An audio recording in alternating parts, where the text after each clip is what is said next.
असू दे, या ठिकाणी आपण पाहतोय की संत तुकाराम महाराजांची पालखी आहे। ही पालखीचं या ठिकाणी आता पुण्यातून ही पालखी सासवडच्या दिशेने चाललेली आहे। आता पालखी भवानी पेठ मध्ये आलेली आहे। भवानी पेठ मधील इथं जे नागरिक आहेत यांनी पालखीचं दर्शन घेण्यासाठी मोठ्या प्रमाणात गर्दी केलेली आहे। या पालखी अतिशय उत्साहात या पालखीला निरोप देताना पुणेकर आपल्याला भवानी पेठ मध्ये पाहायला मिळत आहेत। आपण पाहतोय की संत जगद्गुरु संत श्रेष्ठ तुकाराम महाराज यांचा पालखी रथ आहे हा आता भवानी पेठ मधून बाहेर या ठिकाणी जात आहे आणि पुणेकर या ठिकाणी या पालखीचं दर्शन घेण्यासाठी या ठिकाणी आपण पाहतोय की मोठ्या आनंदाने जमलेले आहेत। या ठिकाणी आपण पाहतोय की दर्शन आहे, हे दर्शन या ठिकाणी घेतलं जाते। पालखीचं दर्शन पुणेकरांकडून घेतलं जाते आणि आता ही पालखी पुण्यातून सासवडच्या दिशेने जाणार आहे। या ठिकाणी आपण बघतो की पालखी आता पुढे चाललेली आहे आणि पालखीच्या बरोबर हे पुणेकर आहेत, पालखीतले दिंडीकरी आहेत, त्यानंतर पालखीमध्ये चालणारे जे वारकरी आहेत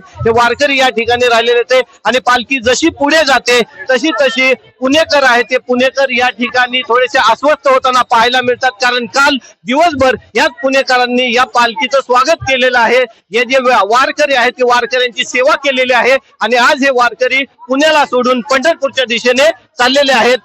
या पद्धतीची भावना पूर्ण भक्तिमय वातावरण हे पुण्यामध्ये झालेले पुण्याच्या भवानी पेठ मध्ये झालेलं आपल्याला पाहायला मिळत आहे।